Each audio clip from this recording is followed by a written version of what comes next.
Idaho Territory, 1886. Micah Wren had spent 9 years learning every town's rhythm without ever staying inside one, because a tinker's whole trade was arriving exactly when he was needed and leaving before anyone got used to him. He mended pots and sharpened blades and fixed the small broken machinery of frontier life, a jammed pump handle, a cracked kettle, a stubborn plow hinge, and moved on to the next settlement with his mule and his cart of tools, owing nobody and owed by nobody, which had always struck him as the cleanest way a man could live.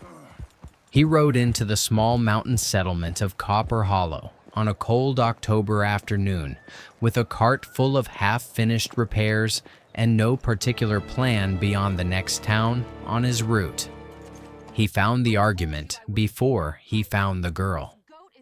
Outside Hollis Grange's general store, a young woman stood at the hitching post, holding the lead rope of a thin brown goat, arguing quietly but firmly with the store owner, who kept glancing nervously toward a well-dressed young man watching the whole exchange from across the street with his arms crossed. "I'm not asking for charity, Mr. Grange," the woman was saying. "I'm offering trade. This goat's a good milker. She's worth more than a sack of flour, and you know it." "I know it," Grange said, not meeting her eyes. "But I can't take her, Miss Nolan. Not this week." Micah had been in enough small towns to recognize the particular shape of a man being pressured not to help someone, and he glanced across the street at the well-dressed young man who was watching the refusal with the satisfied stillness of someone who had arranged it. "I'll take the goat," Micah said, stepping down from his cart. If you're the kind of listener who stays for evenings like this one, hit subscribe now. And tell me in the comments where in the world you're watching from tonight. I like knowing how far these stories reach. The young woman turned, startled, dark red hair escaping its pins, a fading Irish lilt still shaping her vowels, though she couldn't have been in the territory more than a year or two. "You don't know me, sir. You don't know if the goat's worth anything at all."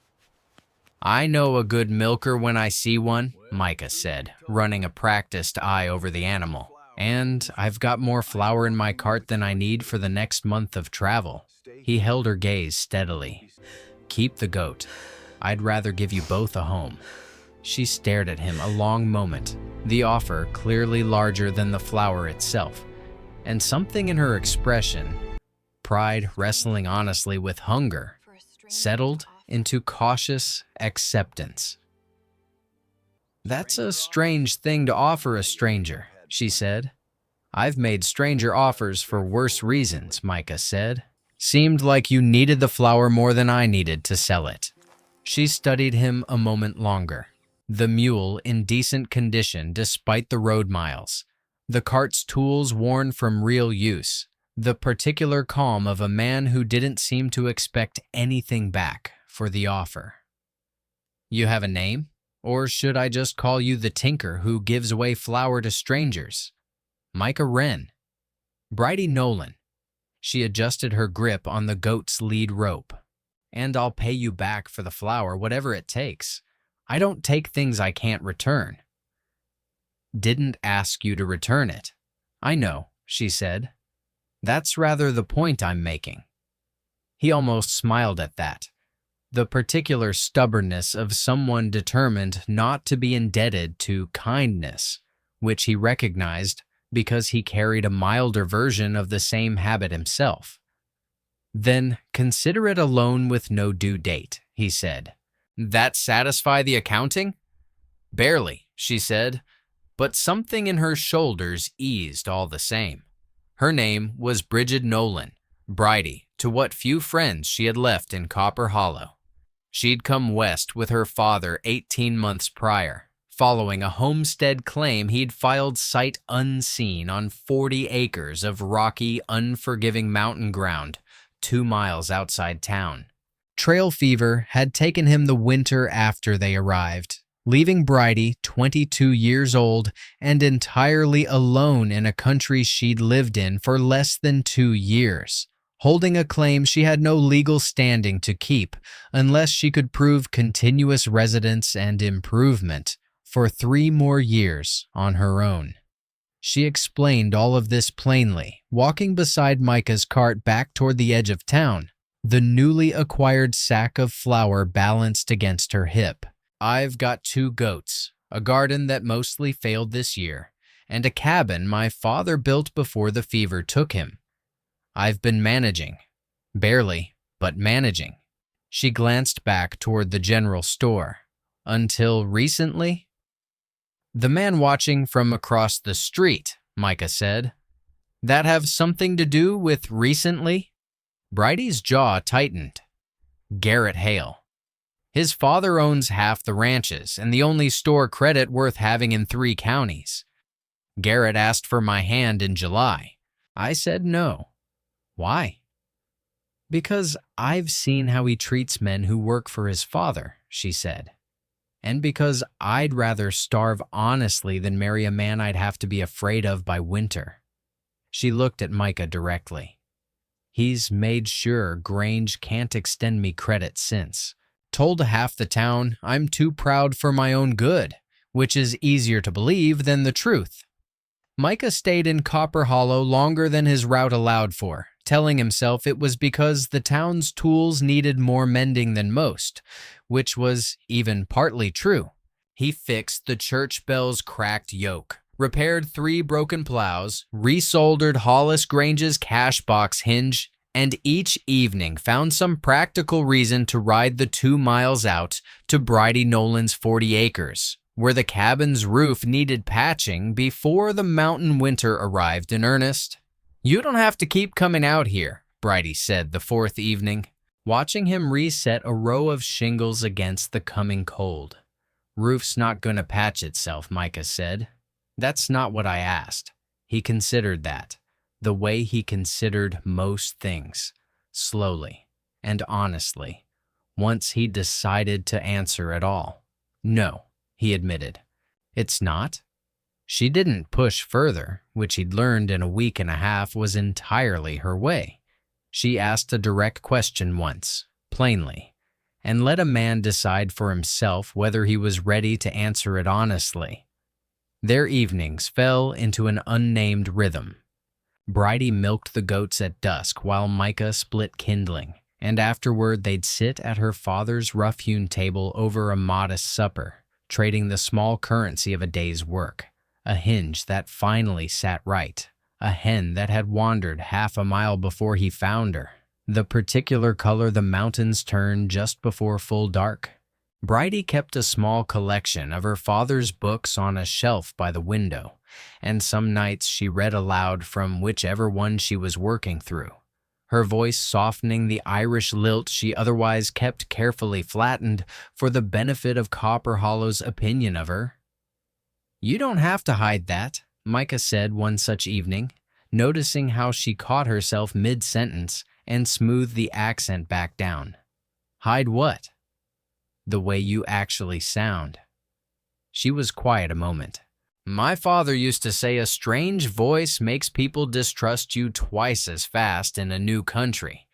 I got out of the habit of forgetting it." She glanced at him. "Does it bother you?" "No," he said simply. "Sounds like the truest thing about you I've heard all week." Something shifted in her face at that. Small, but real. And she went back to reading, and didn't flatten the accent again for the rest of the evening. The proving up requirement hung over everything, the specific arithmetic of it. 3 years of continuous residence and improvement remaining on her father's claim, a legal standard that assumed, without saying so directly, a household with a man's name attached to it. Bridie had consulted the Territorial Land Office in Boise by letter, and the reply had been careful but unmistakable. An unmarried woman holding an inherited claim faced considerably more scrutiny at final proof than a married household did, particularly when a neighboring rancher's family had motive to contest the claim's improvements. "Garrett's father wants this water," Bridie said, showing Micah the letter by lamplight one evening. "My 40 acres backs onto the only reliable spring within 4 miles that isn't already claimed. If I fail to prove up, or if the claim gets contested successfully, it reverts to the public domain, and Cornelius Hale's operation is standing right there to file on it the same week. That's why Garrett proposed." "That's why Garrett proposed," she agreed. "Not for me. For the spring behind my garden." Trouble arrived gradually through November, the particular slow-motion cruelty of a boycott dressed up as coincidence. Grange's store found reasons not to stock the goods Bridie needed. A hired hand who'd agreed to help her split firewood for a fair wage suddenly found himself too busy. Twice, someone let her remaining goats out of their pen in the night. Not stolen, just released, scattered into the cold to test how much a woman alone could chase down before exhaustion won. "It's not enough to prove anything," Micah said, standing at the repaired pen fence after the second incident, jaw tight. "But it's enough to wear a person down to nothing by February." "That's the idea," Bridie said. "Garrett doesn't need to win outright. He just needs me tired enough to sell before the land office hearing." "Are you tired enough?" "Every single day," she said, echoing something he recognized as simple honesty rather than self-pity. "Doesn't mean I'm selling." They rode into Copper Hollow together the following morning, and Micah did something he rarely did in any town he passed through. He made his objection loud enough for the whole street to hear it, standing outside Grange's store and asking plainly why a hardworking woman with a legitimate claim couldn't get fair credit from a merchant who'd sold to every other homesteader in the county without difficulty. Grange, cornered by his own conscience in front of witnesses, admitted quietly that Cornelius Hale had made clear his displeasure at any merchant extending Bridie Nolan credit, and that he'd been too afraid of losing the Hale Ranch's considerable business to say so outright before now. "Then I'll take my custom to whoever's willing to earn it honestly," Micah said, loud enough to carry. "And I expect Copper Hollow has more honest merchants in it than just you, Hollis."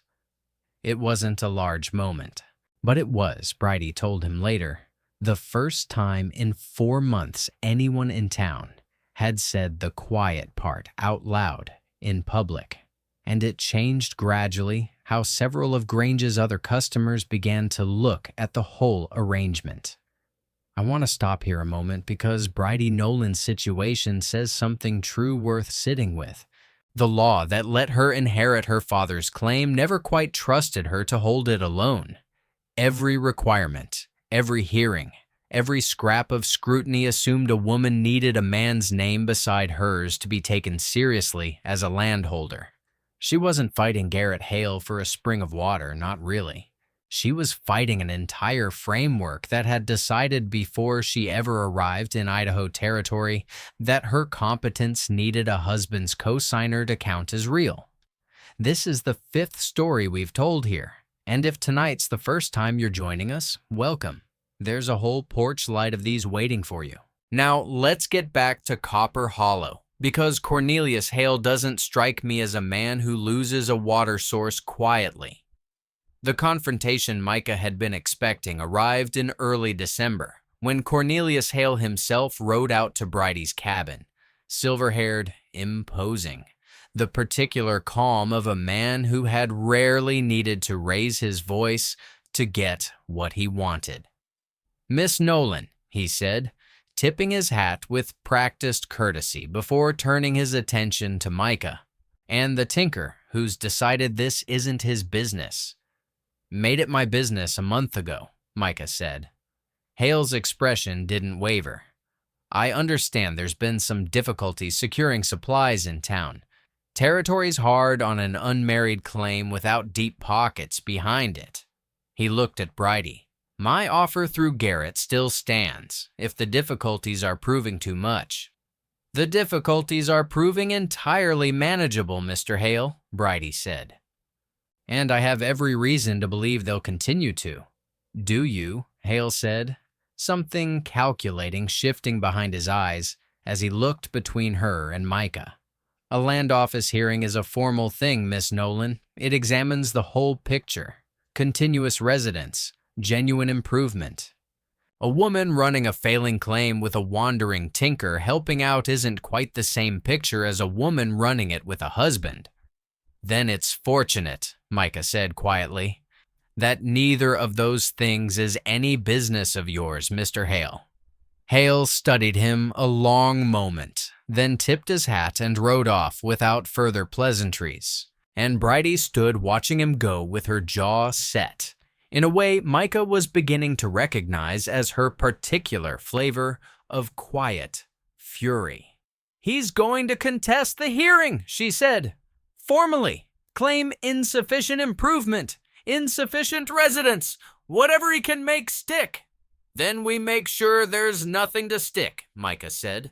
The weeks before the January hearing consumed both of them entirely. Micah finished the roof, dug a proper root cellar, rebuilt the goat pen with fencing sturdy enough that nothing short of a determined bear could scatter it again, and kept a careful written log, dates, hours, work completed, because he'd learned enough from repairing broken things across 9 years of travel to know that a contested claim needed evidence, not just honest effort.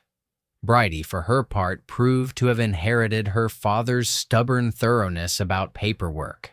She wrote to 3 neighboring homesteaders who'd known her father and could attest to the claim's history, secured a signed statement from the county surveyor confirming the boundary and improvements, and rode into Boise herself in the worst cold of December to file a formal response to the land office ahead of Hale's anticipated contest, arriving 4 days before his lawyer's paperwork reached the same desk. "You didn't have to ride to Boise yourself?" Micah said when she returned, windburned and exhausted, but satisfied. "Nobody else was going to file it with the specific facts, only I know," Bridie said. "I've learned that much this year. If you want something done exactly right, you do the exhausting part yourself and let the rest follow." He found himself, more than once that December, thinking that he had spent 9 years admiring competence in other people's tools and machinery, and had never quite noticed what it looked like in a person, until he watched Bridie Nolan handle a hostile land office hearing with the same unhurried precision she brought to milking a goat at dawn. The hearing itself, held at the Territorial Land Office in Boise in the second week of January, ran less dramatically than either of them expected.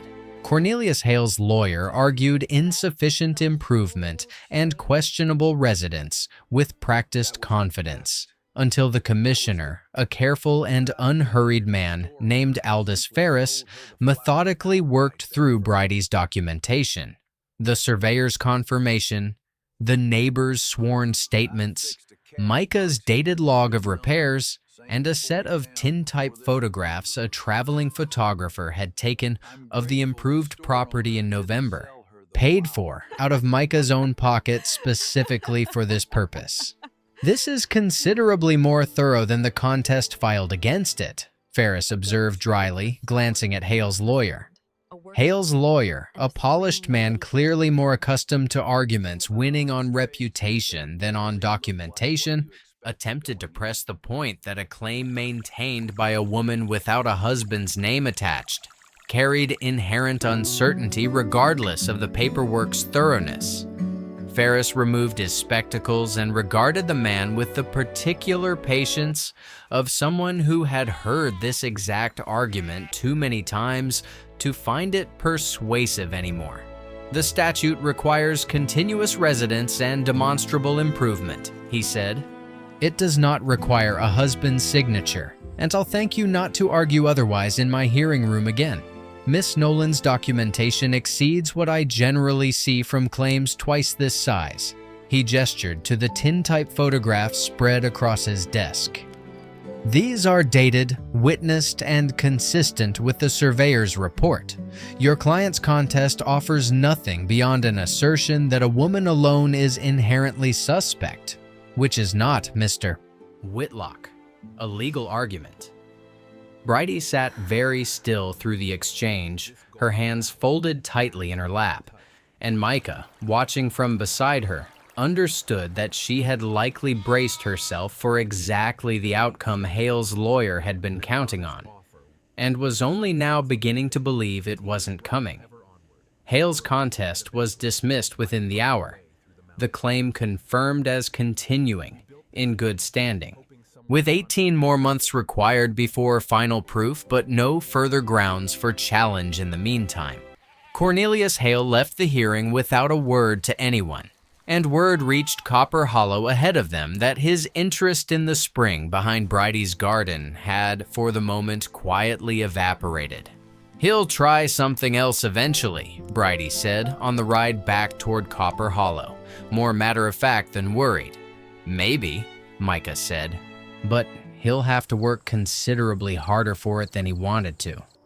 Winter settled into an easier rhythm after that, the particular quiet of two people who had stopped protecting themselves from each other somewhere around the ride to Boise. Micah found himself for the first time in 9 years, turning down repair work in the next county over rather than moving on, a small decision that felt larger each time he made it. "You keep not leaving," Bridie observed one evening, watching him mend a harness by the fire rather than pack his cart. "Keep finding reasons," he admitted. "Good reasons or convenient ones." He considered the question honestly, the way he considered most things. "Started convenient," he said. "Isn't anymore." She looked at him a long moment, firelight catching the red in her hair. "I offered you a goat for flour and you turned it into staying the whole winter." "You offered me a reason," Micah said. "I just finally recognized one when I saw it, after 9 years of riding past every other one." They were married in March, in the small Copper Hollow church, with Hollis Grange, chastened and genuinely apologetic by then, providing the wedding supplies at cost as his own quiet amends, and a good portion of the town in attendance, having spent the winter watching a tinker choose to stay and a young woman refuse to be worn down, and finding themselves gradually on her side of the whole affair. Micah built a proper workshop that spring attached to the cabin, the first fixed address he'd had in 9 years of traveling trade. He kept traveling some. A tinker's skills didn't stop being useful just because he'd stopped being a stranger everywhere he used them. But he came home now, which was a sentence he hadn't expected to mean anything to him, and found, to his quiet surprise, meant nearly everything. The goats multiplied that spring. 4 kids born healthy. The small dairy operation Bridie had nursed through the hardest winter of her life, finally beginning to turn a real profit by summer. The spring behind the garden kept running clear and full, exactly where it always had been. Water that had never actually belonged to Cornelius Hale, no matter how badly he'd wanted it. On a June evening, sitting on the cabin porch with the mountains going gold behind them, Bridie looked at Micah mending a bridle he didn't strictly need to mend and asked, "Regretting the trade? Flour for a whole winter and a wife?" "Best trade I ever made," Micah said. "Though I think about what I'd have done if Grange had just sold you the flour outright that first day." "What would you have done?" "Fixed his cash box hinge and ridden on to the next town," he admitted. "Same as I'd done in 40 towns before this one." He looked at her. "Grateful he didn't." She laughed, low and warm, and reached for his hand. "I offered a goat for flour," she said. "I never expected to end up with a husband, a workshop, and a spring nobody can take from me." "Good trades rarely look like what you expect going in," Micah said. "That's usually how you know they're honest ones." That's the story tonight. a young woman who refused to be starved into a marriage that frightened her, and a man who'd spent 9 years fixing other people's broken things without ever once staying long enough to build something of his own. Neither of them got exactly what they walked into Copper Hollow expecting. Both of them got, instead, precisely what they needed. Thank you for spending this evening with us. If Bridie and Micah found a place in your heart tonight, there's more waiting here whenever you're ready. And if you've ever caught yourself offering more than you had, hoping someone honest would notice, I hope you find your own tinker. They're rarer than they should be, but they do ride through eventually.